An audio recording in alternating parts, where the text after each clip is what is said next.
সূর্যোদয়ের সময় ছিল। গ্রামে চারদিকে নীরবতা। পাখিদের মিষ্টি কুজন শোনা যাচ্ছিল।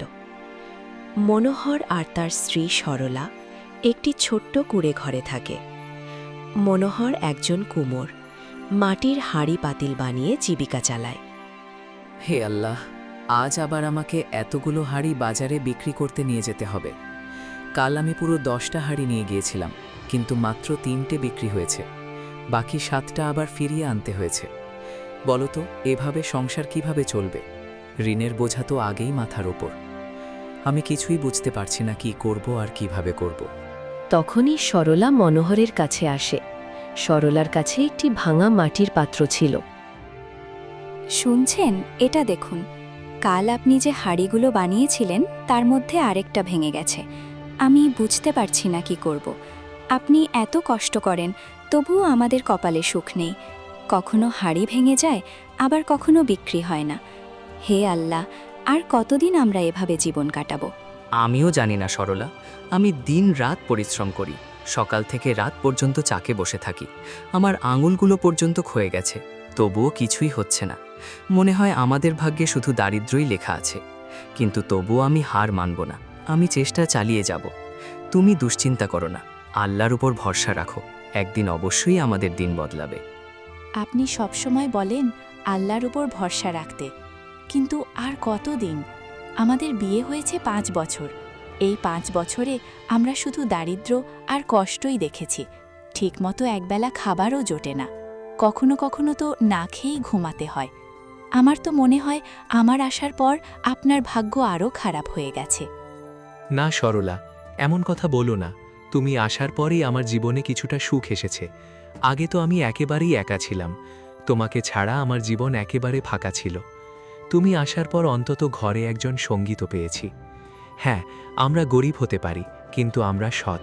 আমরা কারো ক্ষতি চাই না। আমরা পরিশ্রম করে জীবন চালাই। আল্লাহ সবসময় সৎ মানুষের পাশে থাকেন। তুমি দেখবে, একদিন অবশ্যই আমাদের দিন বদলাবে। তখনই কুঁড়ে ঘরের বাইরে থেকে কারো চিৎকার শোনা গেল। এই মনোহর ভাই, মনোহর ভাই, কোথায় আছো? একটু বাইরে আসো, তোমার সঙ্গে কিছু কথা আছে, তাড়াতাড়ি আসো। বাইরে এসে মনোহর দেখল তার প্রতিবেশী লক্ষণ দাঁড়িয়ে আছে। লক্ষণও একজন কুমোর, কিন্তু সে মনোহরের চেয়ে অনেক বেশি সচ্ছল। তার ভালো বাড়ি আছে, অনেক হাঁড়ি পাতিল আছে, আর তার ব্যবসাও বেশ ভালো চলে। হ্যাঁ লক্ষ্মণ ভাই, বলুন কি ব্যাপার? এত সকলে কিভাবে আসা হলো? কোনো বিশেষ কথা আছে?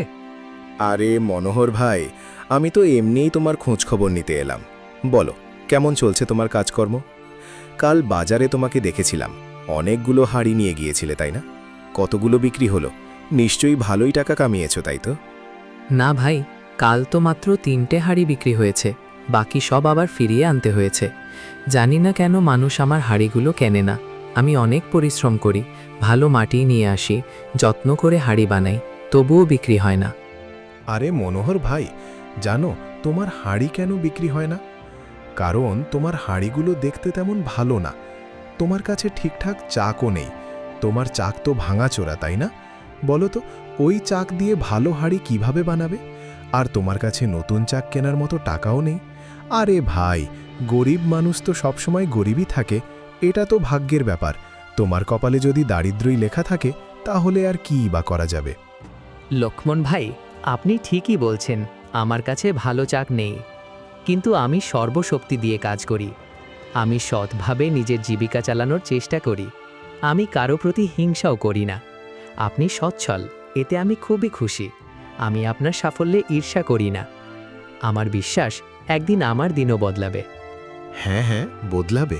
তোমার মতো গরিব মানুষরা তো সবসময় এমন স্বপ্নই দেখে, কিন্তু এই স্বপ্নগুলো কখনোই সত্যি হয় না মনোহর ভাই। আচ্ছা, আমি চলি, আমাকে বাজারে যেতে হবে। এই কথা বলে লক্ষণ জোরে হাসতে হাসতে সেখান থেকে চলে গেল। মনোহর মন খারাপ করে আবার নিজের কুঁড়ে ঘরে ফিরে এলো। কি হয়েছে? লক্ষণ কি বলছিল? আমি শুনেছি সে খুব জোরে হাসছিল। আপনাকে কিছু বলেছে নাকি? না সরলা, তেমন কিছু না। সে শুধু নিজের ধন সম্পদের অহংকার দেখাচ্ছিল।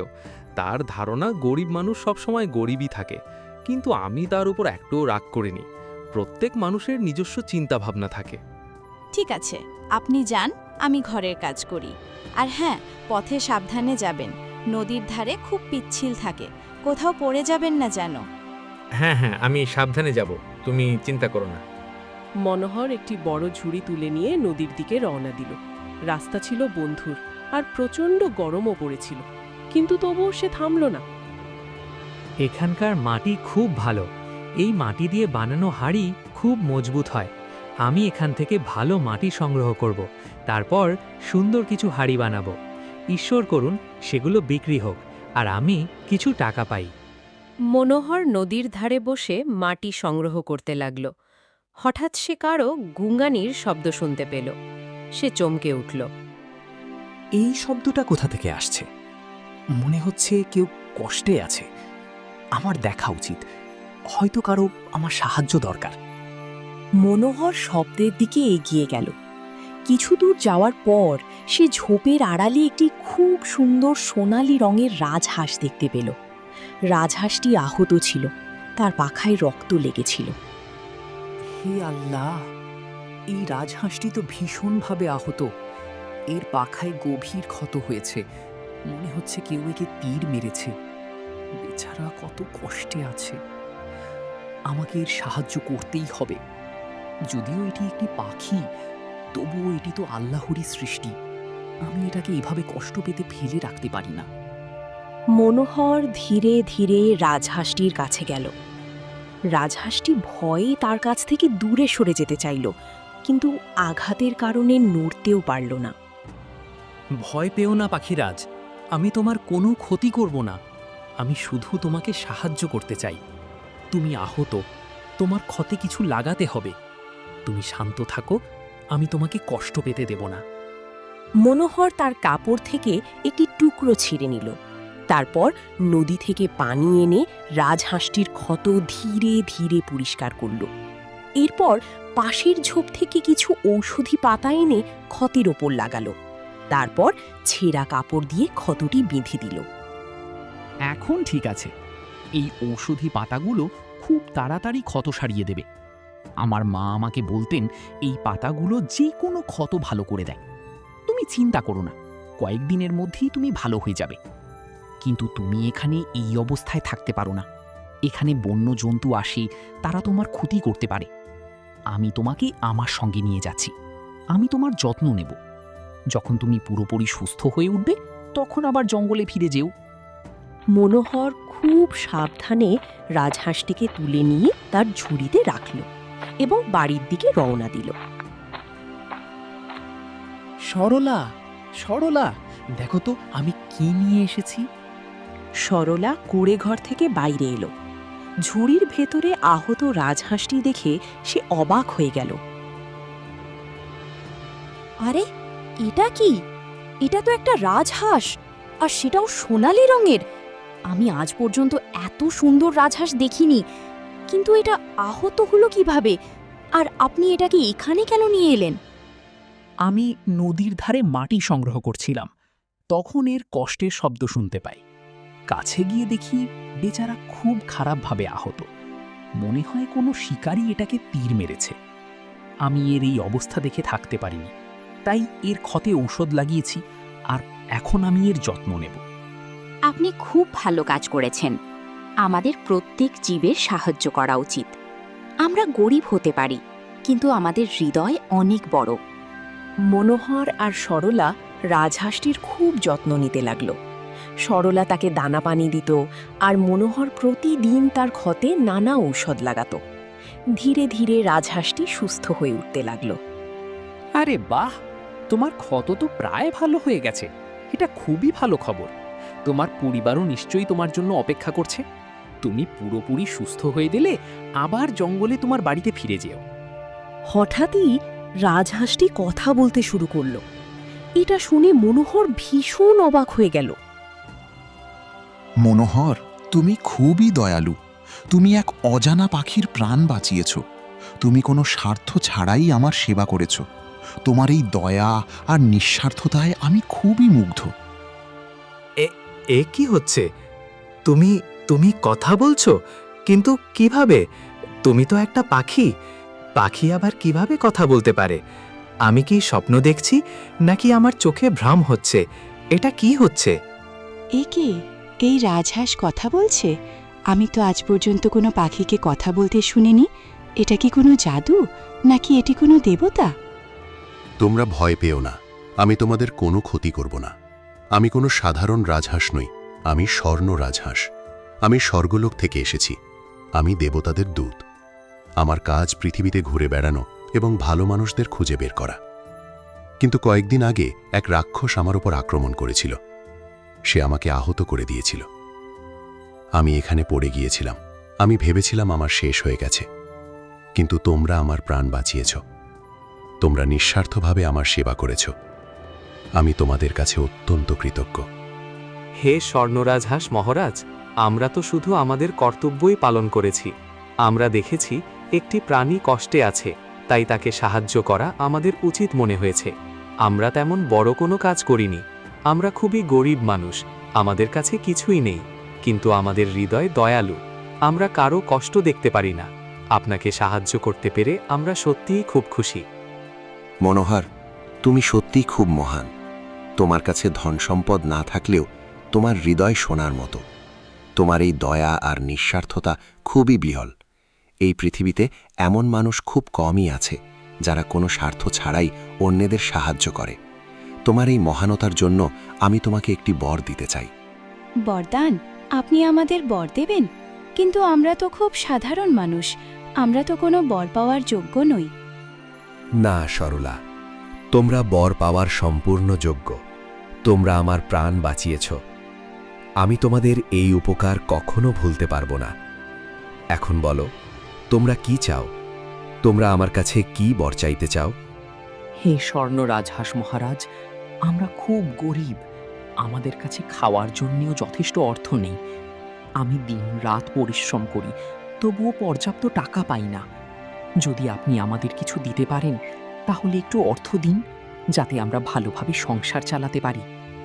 মনোহর, আমি তোমাকে ধন দিতে পারি, কিন্তু আমি তোমাকে সরাসরি অর্থ দেব না। আমি দেখতে চাই ধন পাওয়ার পরেও তুমি আগের মতো দয়ালু আর নিঃস্বার্থ থাকো কিনা। কারণ অনেক মানুষ ধন পাওয়ার পর বদলে যায়। তারা অহংকারী আর লোভী হয়ে ওঠে। হে মহারাজ, আমি আপনাকে আশ্বস্ত করছি, আমি কখনো বদলাব না। আমার কাছে যতই ধন আসুক, আমি সবসময় বিনয়ী ও দয়ালু থাকব। আমি কখনো কোনো গরিব মানুষকে অপমান করব না। আমি সবসময় অভাবীদের সাহায্য করব। আমার তোমার উপর বিশ্বাস আছে মনোহর। এখন শোনো, কাল সকালে যখন তুমি ঘুম থেকে উঠবে, তখন তোমার ঘরের বাইরে একটি সুন্দর মুরগি দেখতে পাবে। সেটি কোনো সাধারণ মুরগি নয়, একটি জাদুকরী মুরগি। সে প্রতিদিন একটি করে সোনার ডিম দেবে। তুমি সেই ডিম বাজারে বিক্রি করতে পারবে, আর সেখান থেকে অনেক অর্থ পাবে। কিন্তু মনে রেখো, প্রতিটি ডিম থেকে যে অর্থ পাবে তার অর্ধেক তোমাকে গরিবদের মধ্যে বিতরণ করতে হবে। এটাই শর্ত। যদি তুমি এই শর্ত না মানো, তাহলে সেই মুরগি তোমাকে ছেড়ে চিরতরে চলে যাবে। বুঝতে পেরেছ তো? হ্যাঁ মহারাজ, আমি বুঝেছি। আমি আপনার এই শর্ত অবশ্যই মানব।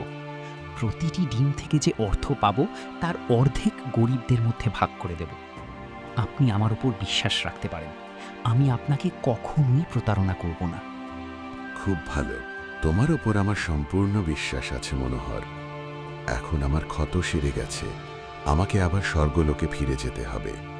কিন্তু মনে রেখো, কখনো যদি আমার প্রয়োজন হয়, আমার নাম ধরে ডাকবে। আমি অবশ্যই তোমার সাহায্যে আসব। তোমরা সুখে থেকো। এই বলে স্বর্ণ রাজহাঁস তার পাখা মেলে ধরল। তার পাখা থেকে সোনালি আলো বের হতে লাগল। তারপর সে আকাশে উড়ে গেল। এটা কি সত্যি হলো, নাকি আমরা স্বপ্ন দেখছি? একটা রাজহাঁস আমাদের সঙ্গে কথা বলল আর আমাদের বর দিল। আমিও বিশ্বাস করতে পারছি না। সত্যিই কি কাল সকালে আমরা একটা জাদুকরী মুরগি পাব? আমি জানি না, কিন্তু যদি স্বর্ণ রাজহাঁস বলে থাকে, তাহলে নিশ্চয়ই সত্যি। দেবতারা কখনো মিথ্যা বলেন না। চল দেখি কাল কি হয়। এখন আমাদের ধৈর্য ধরতে হবে।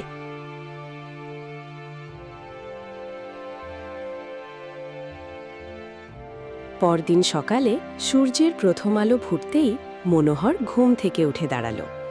সে তাড়াতাড়ি কুঁড়েঘরের বাইরে গেল। বাইরে গিয়ে সে দেখল একটি খুব সুন্দর মুরগি দাঁড়িয়ে আছে। মুরগিটি শান্তভাবে বসেছিল। মনোহর তাকে দেখে খুব খুশি হল। সরলা, সরলা, তাড়াতাড়ি এসো। দেখো, স্বর্ণ রাজহাঁস সত্যিই ঠিক বলেছিল, এখানে সত্যি একটা মুরগি আছে। সরলা দৌড়ে বাইরে এলো। মুরগিটিকে দেখে তার আনন্দের সীমা রইল না। হে আল্লাহ, এটা সত্যি, স্বর্ণ রাজহাঁস সত্যিই আমাদের একটি মুরগি দিয়েছে। এখন আমাদের দিন বদলে যাবে, এখন আমরাও সুখে জীবন কাটাতে পারব। মনোহর, সরলা, আমি তোমাদের সাহায্য করতে এসেছি। স্বর্ণ রাজহাঁস আমাকে তোমাদের কাছে পাঠিয়েছে। আমি প্রতিদিন একটি করে সোনার ডিম দেব, কিন্তু মনে রেখো, সেই ডিম থেকে যে অর্থ পাবে তার অর্ধেক গরিবদের মধ্যে ভাগ করে দিতে হবে। যদি তোমরা তা না করো তাহলে আমি তোমাদের ছেড়ে চলে যাব। তোমরা কি এই শর্ত মানতে রাজি? হ্যাঁ, আমরা রাজি। আমরা তোমার এই শর্ত অবশ্যই মানব। প্রতিটি ডিম থেকে পাওয়া অর্থের অর্ধেক আমরা গরিবদের মধ্যে ভাগ করে দেব। তুমি আমাদের ওপর বিশ্বাস রাখতে পারো। খুব ভালো, আমি তোমাদের উপর বিশ্বাস করি। এখন আমাকে ভেতরে নিয়ে চলো, আমার খুব ক্ষুধা লেগেছে। মনোহর আর সরলা মুরগিটিকে ঘরের ভেতরে নিয়ে গেল। সরলা তার জন্য দানা পানির ব্যবস্থা করল। মুরগিটি খেয়ে নিয়ে এক কোণে গিয়ে শান্তভাবে বসে পড়ল।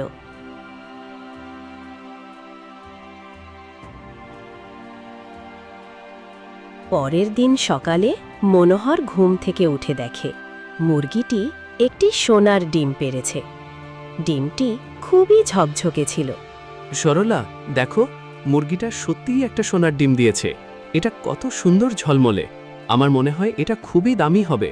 চল, আমি এটা বাজারে নিয়ে গিয়ে বিক্রি করি। কিন্তু এটা কে কিনবে?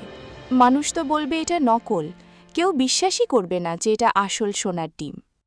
তুমি ঠিক বলছো, কিন্তু আমাদের চেষ্টা তো করা উচিত। আমি এটা একজন স্বর্ণকারের কাছে নিয়ে যাব, সে পরীক্ষা করে বলবে এটা আসল না নকল। মনোহর সোনার ডিম নিয়ে বাজারে গেল।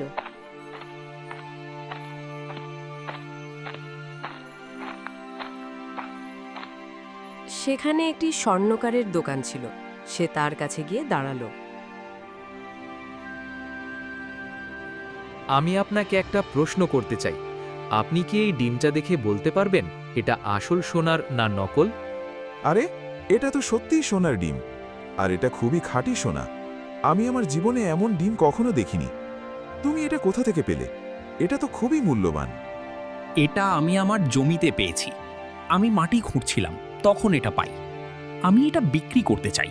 আপনি কি এটা কিনবেন? হ্যাঁ, অবশ্যই কিনব। আমি তোমাকে এর জন্য 1000 স্বর্ণমুদ্রা দেব। রাজি আছো? 1000 স্বর্ণমুদ্রা? এত টাকা? আমি তো জীবনে কখনো এত টাকা দেখিনি। ঠিক আছে, আমি এটা বিক্রি করছি। স্বর্ণকার মনোহরকে 1000 স্বর্ণমুদ্রা দিল। মনোহর আনন্দে বাড়ি ফিরে এলো।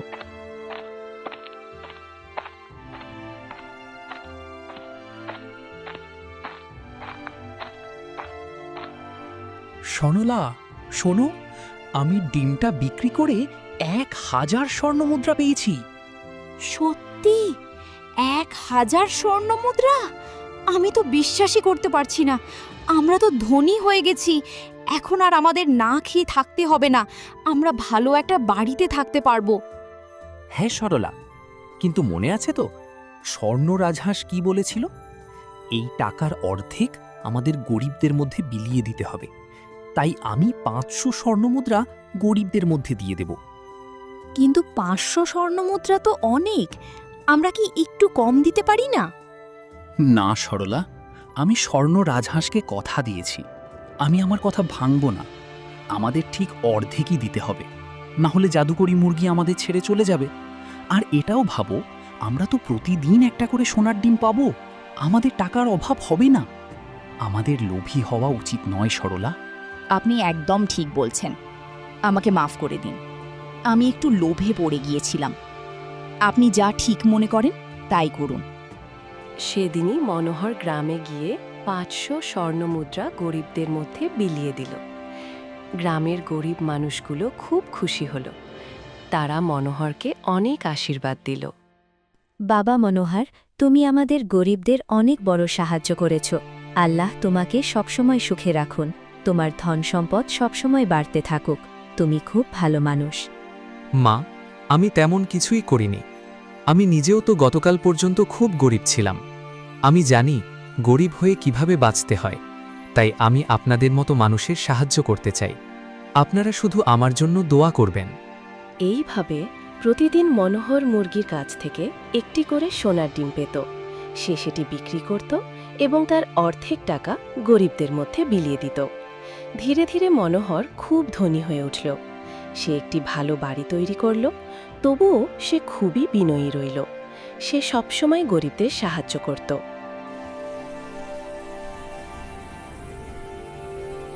কিন্তু অন্যদিকে মনোহরের প্রতিবেশী লক্ষণ এসব দেখে খুব ঈর্ষান্বিত হয়ে পড়ল। সে বুঝতে পারছিল না মনোহর এত দ্রুত ধনী হল কিভাবে। এই মনোহর এত তাড়াতাড়ি ধনী হয়ে গেল কিভাবে? কিছুদিন আগেও তো সে এত গরিব ছিল যে তার খাওয়ার মতোও কিছু ছিল না। আর এখন দেখো, সে কত বড় বাড়ি বানিয়ে ফেলেছে, তার কাছে কত ভালো কাপড় আছে। নিশ্চয়ই এর পেছনে কোনো রহস্য আছে। আমাকে জানতে হবে সে এত টাকা কোথা থেকে পাচ্ছে। আমি শুনেছি সে প্রতিদিন অনেক টাকা গরিবদের মধ্যে বিলিয়ে দেয়। যদি সে এত টাকা বিলায়, তাহলে নিশ্চয়ই তার কাছে অনেক টাকা আসে। কিন্তু সে এত টাকা উপার্জন করে কিভাবে? সে তো হাঁড়ি বানায়। হাঁড়ি বিক্রি করে এত টাকা আসা সম্ভব না। হ্যাঁ, আমি একটা কাজ করি। আমি লুকিয়ে তার বাড়ির ওপর নজর রাখব, দেখি সে কি করে আর কোথা থেকে এত টাকা আনে। পরের দিন থেকে লক্ষণ মনোহরের বাড়ির ওপর নজর রাখতে শুরু করল। সে দেখল একটি মুরগি একটি সোনার ডিম দিচ্ছে। মনোহর সেই ডিম তুলে নিয়ে খুশি হচ্ছে। ও, তাহলে এটাই রহস্য। ওই মুরগির কাছেই সোনার ডিম দেওয়ার ক্ষমতা আছে। তাই তো, এই কারণেই মনোহর এত ধনী হয়ে গেছে। সে প্রতিদিন একটি সোনার ডিম বিক্রি করে আর অনেক টাকা উপার্জন করে। এখন আমাকে এই খবর রাজাকে জানাতে হবে। যদি রাজা এটা জানতে পারে, তাহলে সে মনোহরের কাছ থেকে ওই মুরগিটা ছিনিয়ে নেবে। তখন দেখি এই মনোহর কিভাবে ধনী থাকে। লক্ষণ দ্রুত রাজপ্রাসাদের দিকে রওনা দিল। প্রাসাদে রাজা ইন্দ্র সিংহাসনে বসেছিলেন। তার পাশে তার মন্ত্রী দুর্জন সিংহ দাঁড়িয়েছিল। দুর্জন সিংহ খুবই লোভী মানুষ। সে সব সময় নিজের লাভের জন্য রাজাকে ভুল পরামর্শ দিত। তখনই এক সৈনিক সেখানে আসলো। মহারাজ, একজন ব্যক্তি আপনার সঙ্গে দেখা করতে চায়। তার কাছে নাকি গুরুত্বপূর্ণ খবর আছে। তাকে কি আপনার সামনে আনা হবে? হ্যাঁ, তাকে তাড়াতাড়ি আমার কাছে নিয়ে আসো, দেখি তার কাছে কি খবর আছে। সৈনিক লক্ষণকে ভেতরে নিয়ে এলো। বলো, তুমি কে আর তোমার কাছে কি এমন গুরুত্বপূর্ণ খবর আছে? যদি তুমি অকারণে আমাদের সময় নষ্ট করো, তাহলে শাস্তি পাবে। মহারাজ, আমি আপনার সেবায় হাজির হয়েছি। আমার কাছে খুব গুরুত্বপূর্ণ একটি খবর আছে, যা আপনার রাজ্যের সঙ্গে সম্পর্কিত। আমাদের গ্রামে এক কুমোর থাকে, তার নাম মনোহর। তার কাছে এমন একটি মুরগি আছে যা প্রতিদিন একটি সোনার ডিম দেয়। সে সেই ডিম বিক্রি করে অনেক টাকা উপার্জন করছে। এখন সে খুব ধনী হয়ে গেছে। কি? একটি মুরগি সোনার ডিম দেয়? এটা কিভাবে সম্ভব? এটা তো খুবই আশ্চর্য ব্যাপার। তুমি কি নিজ চোখে এটা দেখেছ? হ্যাঁ মহারাজ, আমি নিজ চোখে দেখেছি। ওই মুরগি সত্যি সোনার ডিম দেয়। আমি আপনাকে মিথ্যা বলছি না। আপনি চাইলে আপনার লোক পাঠিয়ে তদন্ত করাতে পারেন। মহারাজ, এটি অত্যন্ত গুরুত্বপূর্ণ বিষয়। যদি সত্যিই এমন একটি মুরগি থাকে, তাহলে সেটি আমাদের রাজ্যের সম্পদ। এই রাজ্যে যা কিছু আছে সবই আপনার মহারাজ। সেই কুমোরের কোনো অধিকার নেই ওই মুরগিটা নিজের কাছে রাখার। আপনাকে অবিলম্বে আদেশ দিতে হবে যেন সেই মুরগিটিকে প্রাসাদে নিয়ে আসা হয়। তুমি ঠিক বলছো মন্ত্রীজি। যদি এমন কোনো মুরগি থাকে, তবে সেটা প্রাসাদেই থাকা উচিত। তুমি যাও এবং সেই কুমোরের কাছ থেকে মুরগিটা নিয়ে আসো। যদি সে দিতে অস্বীকার করে, তাকে জানিয়ে দিও এটা রাজার আদেশ। আর তারপরও যদি সে না দেয়, তবে তাকে বন্দি করে নিয়ে এসো। যেমন আপনার আদেশ মহারাজ। আমি এখনই যাচ্ছি এবং সেই মুরগি নিয়ে আসছি। মন্ত্রী দুর্জন সিংহ কয়েকজন সৈন্য নিয়ে মনোহরের বাড়ির দিকে রওনা দিল। লক্ষণও তাদের সঙ্গে গেল। সে খুব খুশি ছিল, কারণ সে ভাবছিল এখন মনোহরের ধন সম্পদ শেষ হয়ে যাবে। কি ব্যাপার মন্ত্রীজি, আপনি এখানে কি করছেন? কোনো সমস্যা আছে নাকি? মনোহর, আমরা শুনেছি তোমার কাছে এমন একটি মুরগি আছে যা সোনার ডিম দেয়। এটা কি সত্যি? না না মন্ত্রীজি, এমন কোনো কথা নেই। এটা ভুল বোঝাবুঝি। আমার কাছে এমন কোনো মুরগি নেই। কেউ আপনাদের ভুল তথ্য দিয়েছে। মিথ্যা বলো না মনোহর, আমি নিজের চোখে দেখেছি তোমার মুরগি সোনার ডিম দেয়। তুমি রাজ্যের মন্ত্রীকে মিথ্যা বলছো? এটা খুব বড় অপরাধ। তুমি আমার ওপর নজর রেখেছিলে লক্ষণ? তুই এত নিচে নেমে গেলে? আমার সাফল্য দেখে এত হিংসা হলো যে তুমি রাজাকে গিয়ে আমার বিরুদ্ধে অভিযোগ করেছ? আমি তোমার কি ক্ষতি করেছি? আমি তো কোনো অন্যায় করিনি। আমি শুধু সত্য বলেছি। রাজ্যের সবকিছুই রাজার, তাই তোমার কোনো অধিকার নেই সেই মুরগি নিজের কাছে রাখার। তুমি এটা ঠিক করলে না লক্ষণ। আমি তোমাকে আমার ভাই ভেবেছি। আমি তোমাকে কখনোই আমার শত্রু হিসাবে বিবেচনা করিনি। আর তুমি শেষে আমার জন্য এরকম করলে। তুমি আমাকে আমার পিছন থেকে ছুরি মারলে। এটা একদমই ঠিক করলে না। আমি যেটা করেছি আমাদের রাজ্যের ভালোর জন্য করেছি। এরকম অমূল্য জিনিস তোমার কাছে থাকা উচিত নয়। এগুলো মহারাজের কাছে থাকা উচিত, কারণ এগুলো রাজ্যের সম্পত্তি। এগুলো তুমি কেন ভোগ করবে? কিন্তু এটা তো আমি পেয়েছি। এটা তো আমারই হওয়ার কথা।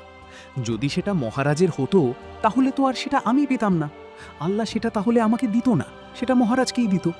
আর রাজ্যের সবকিছু মহারাজের সম্পত্তি নয়। আল্লাহ যখন যাকে সম্পত্তি দিবে সেটা তখন তারই সম্পত্তি হবে। আমরা মহারাজের অধীনে আছি বলে সবকিছু মহারাজের সম্পত্তি হবে কেন? যথেষ্ট হয়েছে মনোহর। রাজার আদেশ, তুমি সেই মুরগি আমাদের দাও। যদি না দাও তাহলে তোমাকে বন্দি করা হবে। বলো, তুমি মুরগি দিতে রাজি কিনা? তখনই সরলা বাইরে এলো। তার চোখে জল ছিল। মন্ত্রীজি, দয়া করে আমাদের মুরগিটা নিয়ে যাবেন না। এটা আমাদের জন্য খুবই গুরুত্বপূর্ণ। এটা আমাদের পরিবারের সদস্যের মতো। আমরা এছাড়া থাকতে পারবো না। দয়া করে আমাদের ওপর দয়া করুন। আমাকে তোমার কোনো কথাই শুনতে হবে না। এটা রাজার আদেশ, আর রাজার আদেশ মানতেই হবে। এখন তাড়াতাড়ি বলো, মুরগিটা কোথায়? না, আমি আমার মুরগি দেব না। এটা আমার মুরগি। এটা আমাকে দেওয়া হয়েছে। রাজার এর ওপর কোনো অধিকার নেই। সৈন্যরা, ভেতরে যাও, মুরগিটা খুঁজে বের করো, আর এই মনোহরকে বন্দি করো। সে রাজার আদেশ অমান্য করেছে। সৈন্যরা ঘরের ভেতরে ঢুকল। কিছুক্ষণের মধ্যেই এক সৈন্য জাদুকরি মুরগিটিকে ধরে বাইরে নিয়ে এলো।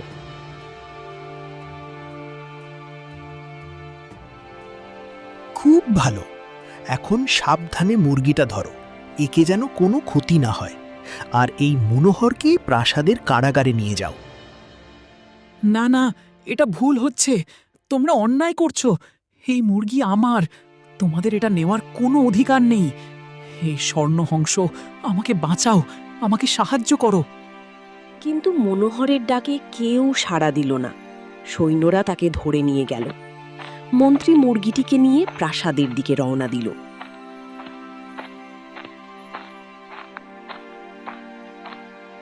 হে আল্লাহ, আমাদের সঙ্গে এটা কি হলো?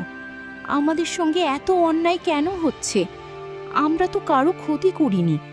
আমরা তো শুধু গরিবদের সাহায্য করছিলাম। তবুও আমাদের সঙ্গে এমন কেন হচ্ছে? হে স্বর্ণ রাজহাঁস, যদি আপনি আমাদের শুনতে পান, দয়া করে আমাদের সাহায্য করুন। প্রাসাদে মন্ত্রী মুরগিটিকে নিয়ে রাজার কাছে পৌঁছাল। বাহ মন্ত্রীজি, তুমি খুব ভালো কাজ করেছ। এই মুরগিটা সত্যিই খুব সুন্দর। এখন একে ভালোভাবে রাখো। কাল থেকে এটা আমাদের প্রতিদিন সোনার ডিম দেবে। আমরা আরও ধনী হয়ে যাব। হ্যাঁ মহারাজ, এখন আমাদের রাজকোষে আরও বেশি ধন আসবে। আমরা আরও শক্তিশালী রাজা হয়ে উঠব। অন্যদিকে কারাগারে মনোহর খুবই দুঃখে ভেঙে পড়েছিল। সে কিছুই বুঝতে পারছিল না। হে আল্লাহ, আমি কি অপরাধ করেছি? আমি তো স্বর্ণ রাজহাঁসের সব কথা মেনেছি, আমি গরিবদের সাহায্য করেছি, আমি কখনো কারো ক্ষতি করিনি, তবুও আমার সঙ্গে এমন অন্যায় কেন হলো?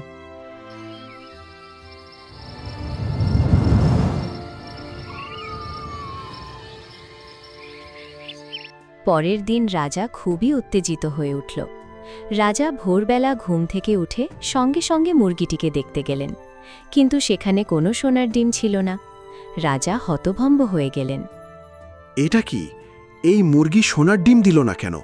মন্ত্রী, মন্ত্রী কোথায়? এখানে আসো। মন্ত্রী দৌড়ে এসে হাজির হল। কি হয়েছে মহারাজ? আপনি এত রেগে আছেন কেন? এই মুরগি কোনো সোনার ডিম দিল না। তুমি তো বলেছিলে এটা প্রতিদিন সোনার ডিম দেয়, তাহলে আজ দিল না কেন? হয়তো মহারাজ নতুন জায়গায় আসার কারণে এখনো অভ্যস্ত হয়নি, কাল নিশ্চয়ই দেবে, আপনি চিন্তা করবেন না।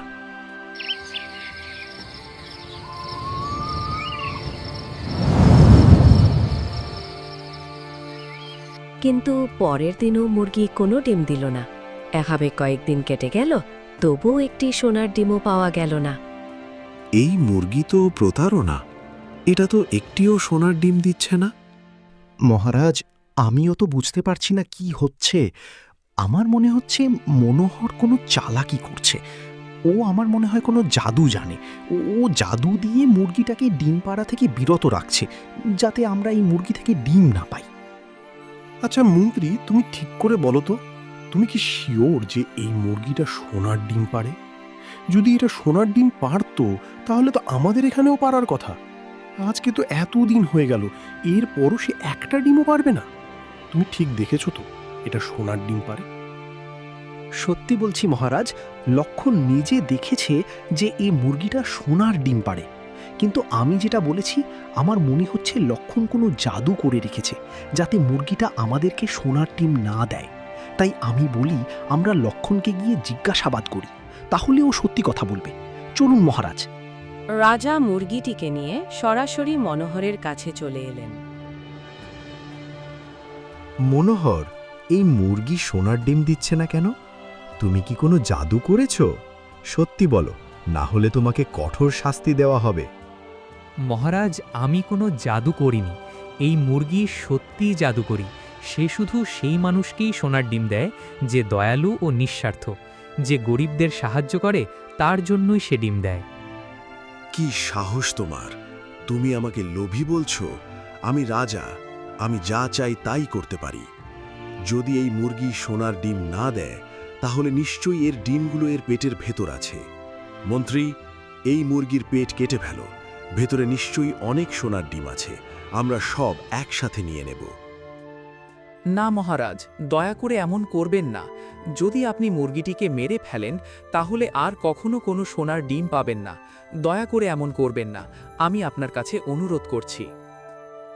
দ্রুত করো মন্ত্রী, মুরগির পেট কাটো। মন্ত্রী তলোয়ার তুলল এবং মুরগির দিকে এগিয়ে গেল। ঠিক তখনই আকাশে এক তীব্র আলো ছড়িয়ে পড়ল। সেখানে স্বর্ণ রাজহংসও উপস্থিত হল। থামো, আমি এই নির্দোষ প্রাণীটিকে হত্যা করতে দেব না। তুমি কে? আর এখানে কিভাবে এলে? আমার মুরগি কোথায়? আমি স্বর্ণ রাজহাঁস, আমি স্বর্গলোক থেকে এসেছি। ওই মুরগিটা আমিই ছিলাম। আমি মনোহরকে তার দয়ালুতা ও নিঃস্বার্থতার জন্য এই বর দিয়েছিলাম। আমি তাকে শর্ত দিয়েছিলাম, সে প্রতিটি সোনার ডিম থেকে পাওয়া টাকার অর্ধেক গরিবদের মধ্যে বিতরণ করবে। মনোহর আমার সব কথা মেনেছে, কিন্তু তোমরা লোভের বশে তার সঙ্গে চরম অন্যায় করেছ, তার কাছ থেকে মুরগিটা ছিনিয়ে নিয়েছ। আমি এখন তোমাদের কঠোর শাস্তি দেব। আমাকে ক্ষমা করুন মহারাজ, আমার ভুল হয়ে গেছে। আমি লোভে পড়ে গিয়েছিলাম। এখন আমি আমার ভুল বুঝতে পেরেছি। দয়া করে আমাকে ক্ষমা করুন। ইন্দ্র, তুমি একজন রাজা, তোমার দায়িত্ব তোমার প্রজাদের রক্ষা করা। কিন্তু তুমি একজন নির্দোষ মানুষকে কারাগারে পাঠিয়েছ। তুমি লোভের কারণে ভুল সিদ্ধান্ত নিয়েছ। আমাকে ক্ষমা করুন মহারাজ, আমি আমার ভুল স্বীকার করছি।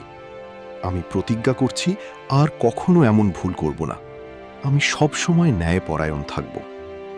ঠিক আছে, আমি তোমাকে আরেকটি সুযোগ দিচ্ছি, কিন্তু মনে রেখো, যদি আবার এমন ভুল করো আমি কখনো ক্ষমা করব না।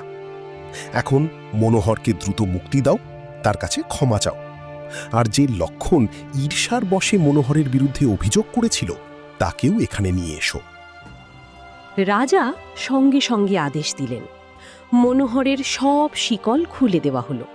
লক্ষণকেও প্রাসাদে নিয়ে আসা হলো।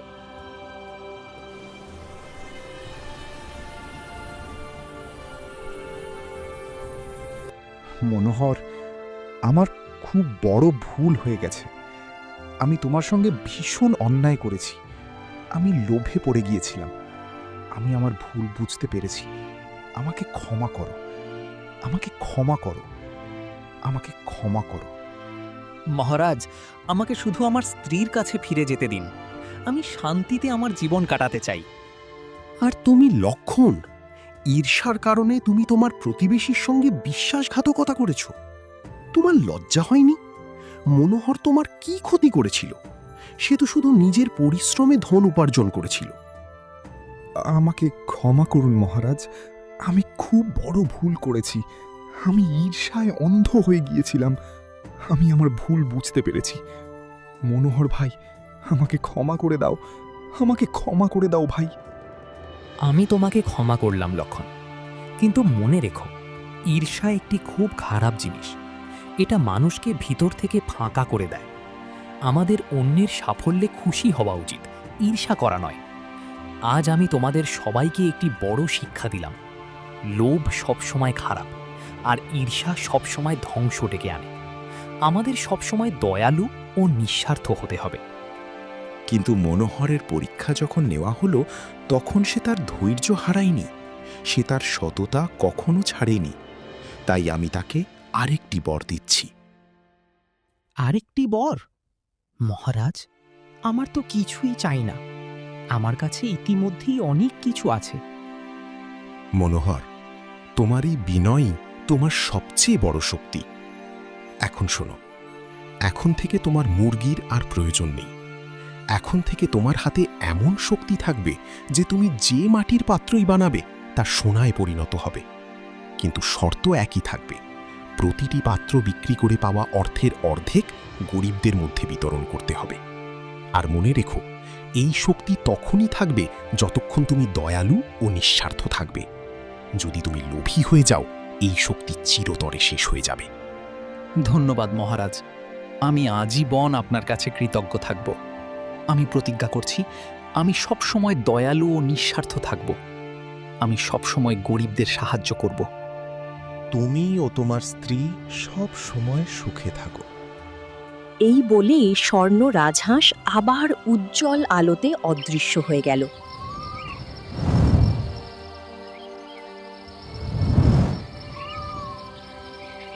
এরপর মনোহর আবার মাটির পাত্র বানাতে শুরু করল। সে যাই বানাতো সবই সোনায় পরিণত হতো। সে সেগুলো বিক্রি করত এবং অর্ধেক অর্থ গরিবদের মধ্যে বিলিয়ে দিত।